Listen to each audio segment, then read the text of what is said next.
So what is going on, guys, and welcome back to the Real Madrid career mode, and we kick off this episode with a reasonably hard game up against Deportivo La Coruña, and it is at the Bernabeu Stadium, and we were looking to try and improve, or try and to win this match.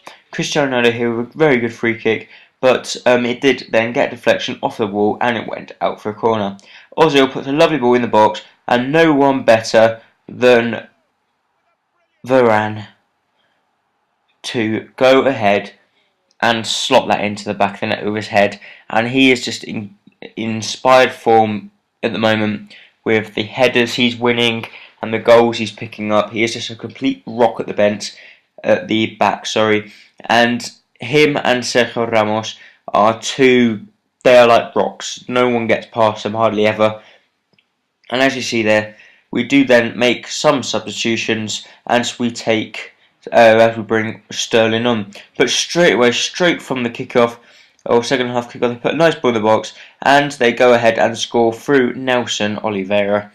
And as the Portuguese national guy, whatever you want to call him, steps up to the occasion and scores a very good goal. They do then get through once again, but Casillas with a very good save, and that was then how the match finished, and we ended up drawing 1-1 with Deportivo.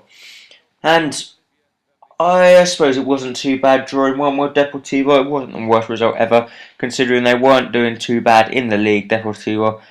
And it was, even though it was at the Bernabeu, I don't suppose it was too bad that we had lost that game, because I'm not too bothered, to be honest. But they're saying, just showing how good Bale is, and Sterling, they don't, at the moment they're saying that they don't think Sterling has been doing enough, but I think he's been playing well, to be honest. I don't think he could do anything better than he actually is at the moment. And if I think that, then I'm the one that decides who plays and etc. But Di Maria here in the 5th minute runs down the wing, puts a lovely ball in the box, and Ozil there managed to get on the end of the ball there with a very good shot with his weak foot or volley in the 7th minute to put us 1-0 up. But then we had the bad news. The bad news was one of our key players, Varane, was down. Varane was out injured. He had a dislocated shoulder. It wasn't too good, especially when Varane was complete rock at the back. I didn't want to lose him, but I had no choice but to take him off. It was one of those injuries where they couldn't even continue to carry on. But Di Maria here plays a lovely ball to Cristiano Ronaldo, who does amazingly well to get there in front of everyone else, and that is Cristiano Ronaldo for you, with an absolutely beautiful goal there in the 34th minute to put us 2-0 up and pretty much to secure the win.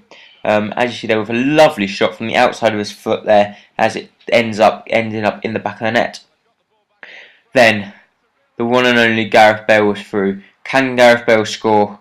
Of course he can. In the 38th minute, Gareth Bale goes up and scores another beautiful goal as he adds another goal to his tally. You just look at that control and look at that for finish right in the bottom corner. Keeper's not going to be saving that, and it was just brilliant.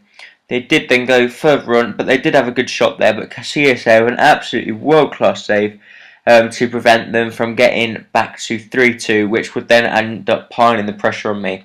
They did then get a corner, but they do win that. But Casillas once again making a very good save, preventing them from getting their second goal of the game. And we do then manage to get the ball clear. We do then make some substitutions. We decide to take Gareth Bale off and to bring Jose Callejon on, and we also take Ozil off, I believe, or Cristiano Ronaldo for Daniel Sturridge. But Daniel Sturridge here with a very good shot there, but the keeper making a reasonably good save to prevent that from going in. And Daniel Sturridge hasn't been playing very well, to be honest, lately. Hasn't been he's getting into the positions, but for some reason he's just not finding the back of the net. As she had there, Sturridge skips away from one, cuts back inside, should be scoring from there, and he does.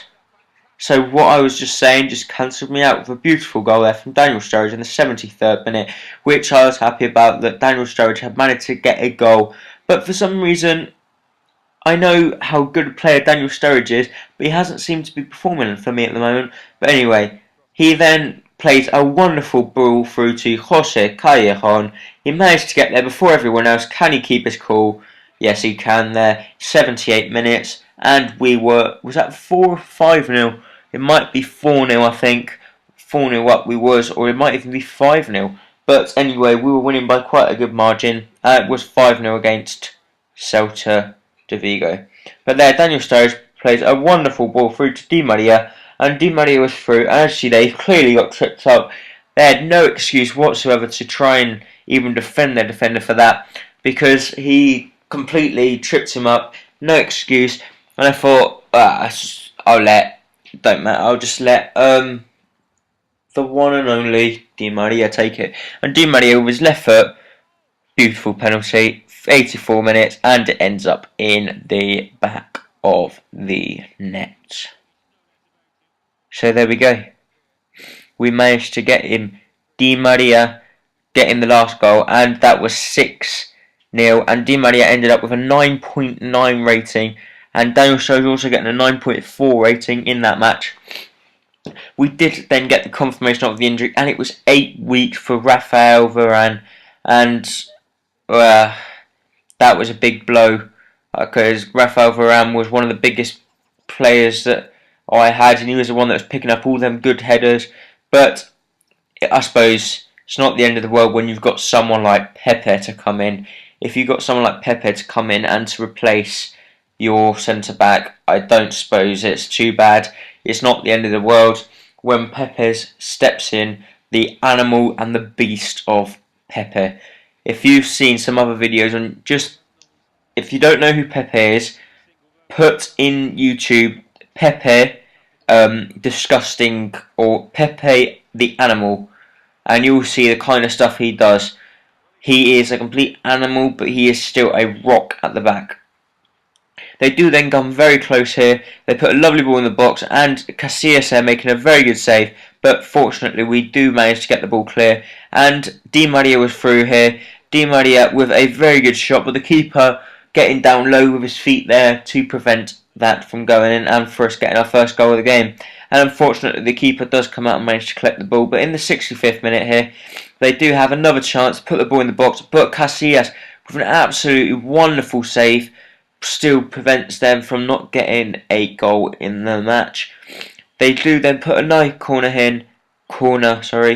I'm got a really bad cold, so I'm struggling with this commentary, but still I want this to get out to you guys. And Casillas there with a very good save there. So if it wasn't for Casillas, we probably would have lost this by quite a big margin.